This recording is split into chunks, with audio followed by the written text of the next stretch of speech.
All right, I'm recording this video just in case I lose power today. This is on your textbook in page M248. Feel free to pause this video if you need to write something down. I'm going to go quite quickly. So last class we talked about changing the slope and we did it by 4.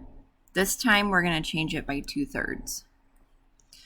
So what's going to happen here is when we change the slope by 2/3, our new equation is going to have a slope of 2/3. And so what that does is, remember we talked about the inputs. So we're taking the input and we're multiplying by 2/3. So -4/3, -2/3, still 0, 2/3, and 4/3. And so when we go to our graph, we're still going to have a y-intercept of 0. So we're still starting here. And instead of going up 1 over 1, we're going to go up 2 over 3. Up 2 over 3, up 2 over 3. And we're going to connect the dots as best we can. And you'll notice that this graph is not quite as steep. If this were a hill, it'd be easier to walk up. So this slope is definitely less steep. Okay. So the slope is still 2/3. The y-intercept is 0. So when we do this and we write the equation, 2/3 is a smaller number than 1. So this is less steep, whereas 4 was more steep because it's a bigger number.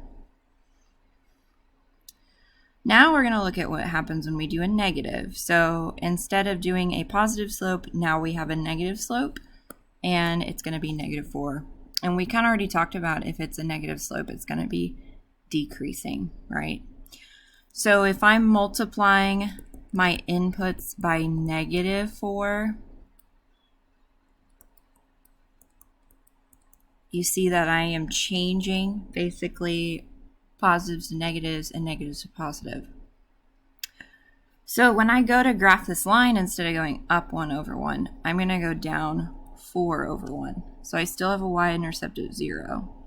So down 4 over 1. And I always move to the right. Always, always, always.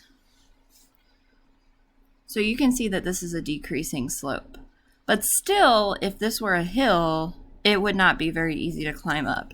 So this is still a steeper slope, but it is negative. So a negative slope means we are going to be decreasing.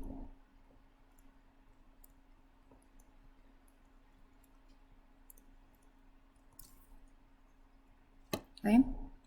So again, feel free to pause, come back, whatever you need to do. I'm moving through this rather quickly. So now we're going to start graphing just regular old equations. And so your book kind of writes them in a form that I don't like, so I'm going to rewrite these really quickly here.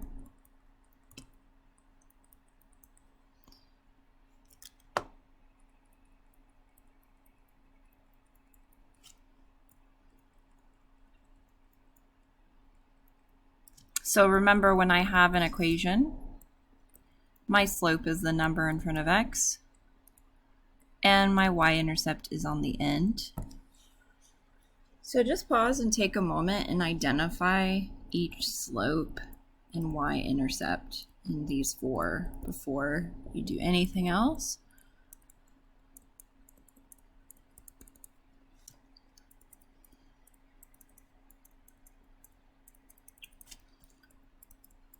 So pause, identify the slope and y-intercept. So if you were to do this, you should find the following slopes and y-intercepts. So basically, y-intercept your starting point, right? So the y-intercept is going to tell us where to start. So I'm going to start at 7 on this one. And then my slope is 2. So anytime your slope is a whole number, you're always just going to want to put it over 1. So I'm going to go up 2 over 1. And I don't have very far to go, and that's okay, because really that's all I need to connect my dots and create a nice straight line. This one is 3x minus 1. So I'm going to go ahead and go to -1 to start. And then again, if your slope is a whole number, you put it over 1, so up 3 over 1. Always moving to the right. Always moving to the right. As you can see, these two that we just did have steeper slopes. Okay, steeper slopes. They are bigger numbers. 3 and 2 are bigger numbers. And then I have these slopes. So on this one, I'm going to start at 2, and I'm going to go up 1 over 3.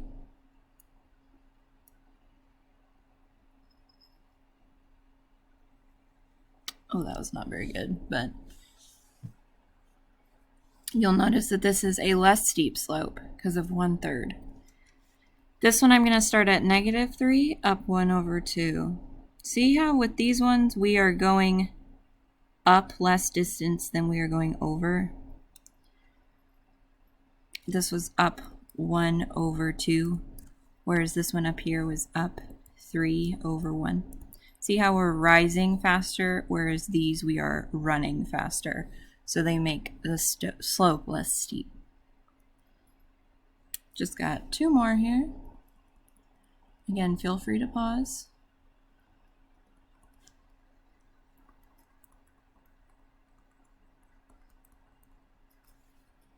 So I want you to identify the slope and y-intercept.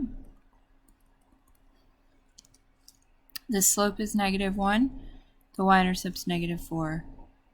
So -4, I'm going to go down 1 over 1.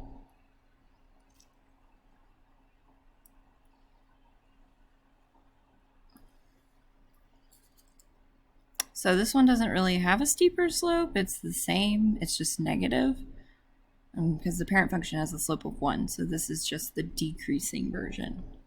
Whereas this one is -2/3 and 5. So if I start at 5, I go down 2 over 3. This is a less steep slope, even though it's negative, because of the 2/3. Your homework is in Edulastic. It is under the topic 2.1.3 homework. It's graphing, and I hope you guys can do that. And then if you have any questions, let me know.